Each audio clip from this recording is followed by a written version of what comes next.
Hai semuanya, ketemu lagi dengan aku Amel. Di video kali ini aku mau sharing tentang satu hal yang menurut aku lumayan penting bagi kita sebagai orang tua, yaitu mempersiapkan dana pendidikan anak sejak dini.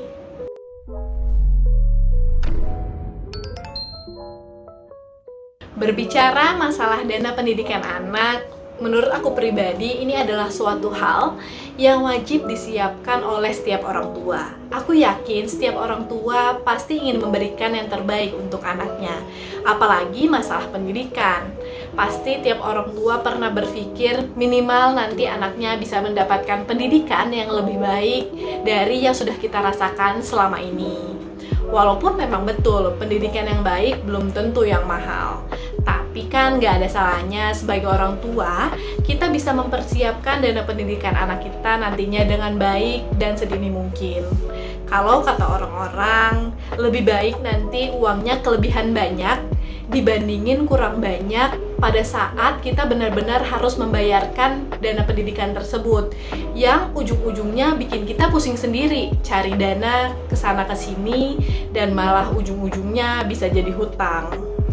Karena seperti yang kita tahu, dana pendidikan itu inflasinya lumayan tinggi, sekitar 10-15% per tahunnya. Jadi kebayangkan seberapa banyak uang yang harus kita siapkan sebagai orang tua.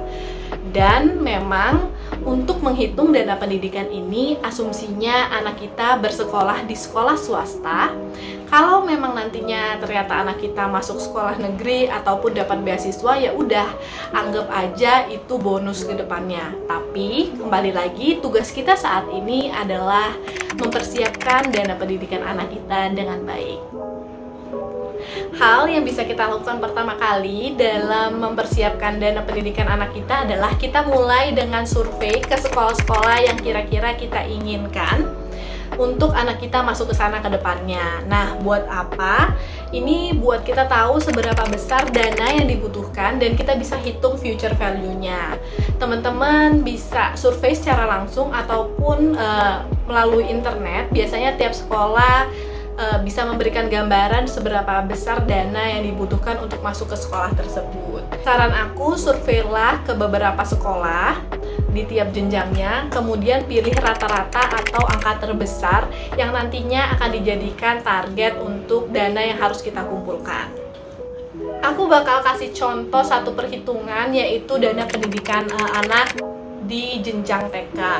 Nah, biasanya dana yang perlu disiapkan, yang pertama itu dana untuk uang pangkal atau uang muka, kemudian dana tahunan. Uang tahunan itu biasanya terdiri dari uang seragam, uang buku, ikro kalau sekolahnya Islamik ya, atau juga ada iuran, sumbangan dan lain-lain, dan SPP bulanan. Jadi tinggal dikalikan 12 dan diakumulasi.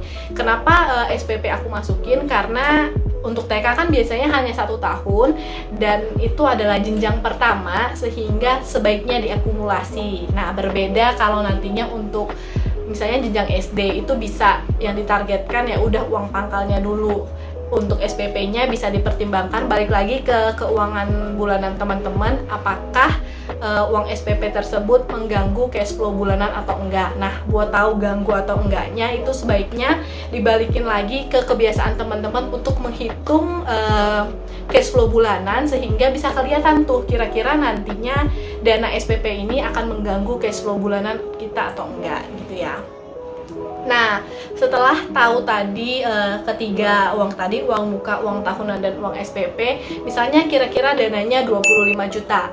Nah, sekarang kita asumsikan inflasi dana pendidikan itu 10% per tahunnya dan akan dibayarkan misalnya 2 tahun lagi. Sehingga perhitungannya adalah kita hitung dulu nih faktor inflasinya.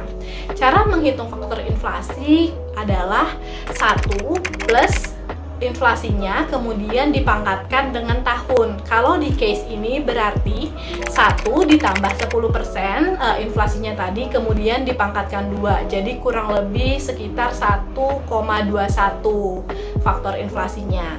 dan baru dikalikan dengan tadi biayanya 25 juta, sehingga total yang dibutuhkan untuk dana pendidikan TK anak kita adalah sekitar 30.250.000. Nah, sebenarnya teman-teman gak usah pusing sih ngitung future value ini, karena di internet udah banyak banget. Yang penting yang perlu teman-teman tahu adalah seberapa besar dana yang dibutuhkan dan kira-kira berapa tahun lagi anak kita mau masuk ke sekolahnya. Hal kedua yang kita bisa persiapkan adalah pembagian instrumen investasi yang disesuaikan dengan time frame pendidikan anak kita. Jadi nggak mesti hanya ke satu instrumen investasi aja. Maksudnya gimana? Aku bakal kasih contoh seperti ini. Contoh aku pribadi ya. Jadi anak aku sekarang usianya 2 menuju 3 tahun dan baru akan aku masukkan ke sekolah atau pendidikan formal untuk TK itu di usia 5 tahun, SD 6 tahun, SMP 12 tahun, dan seterusnya sampai jenjang yang lebih tinggi. Nah, yang perlu teman-teman ingat adalah pembayaran dari dana pendidikan anak kita itu nggak di saat anak kita masuk sekolah, tapi biasanya 1 tahun sebelum pembelajaran dimulai. Jadi misalnya pembelajarannya mulai Juni atau Juli gitu ya. Nah, biasanya bayar-bayarannya itu di November untuk masuknya kan, sehingga harus kita kurangi time frame-nya itu 1 tahun. Jadi kurang lebih seperti ini gambarannya.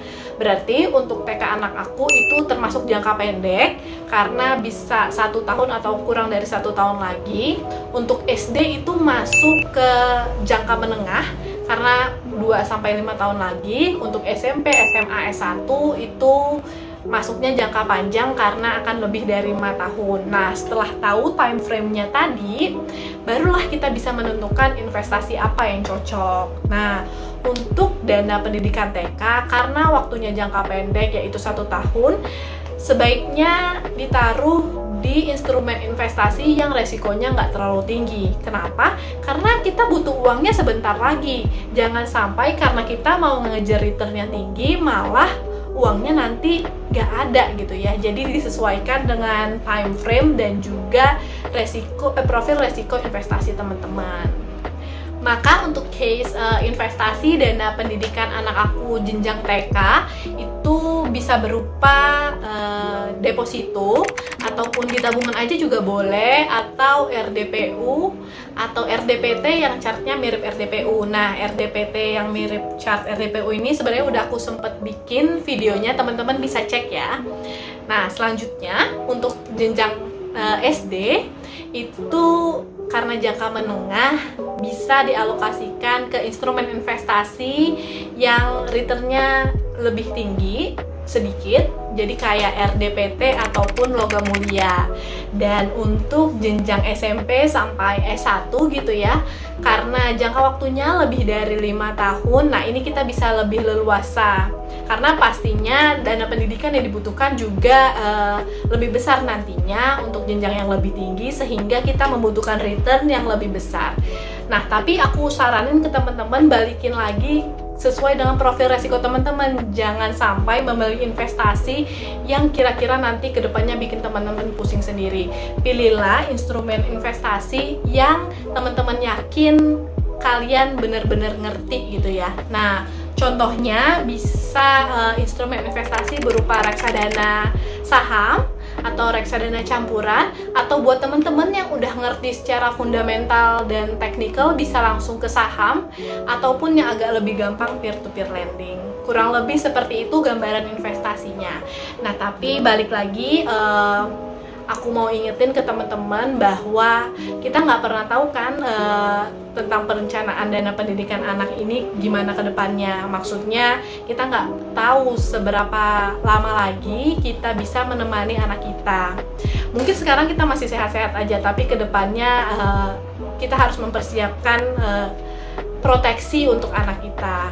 Jadi minimal kalau terjadi apa-apa dengan kita, anak kita setidaknya bisa tetap melanjutkan pendidikan sampai selesai. Sehingga proteksi yang di sini yang aku maksud itu adalah asuransi. Jadi teman-teman bisa pertimbangkan untuk menggunakan asuransi sebagai proteksi untuk dana pendidikan anak kita. Kurang lebih itu sih yang bisa aku sampaikan untuk saat ini. Kalau ada hal yang mau ditanyain tentang dana pendidikan, boleh banget tulis di kolom komentar, nanti aku bisa jawab ataupun aku bikin video lanjutannya. Atau ada materi lain yang pengen teman-teman ketahui lebih lanjut, juga bisa tulis di kolom komentar. Sekian dulu video aku kali ini, semoga bisa bermanfaat untuk kita semua, and see you on next video.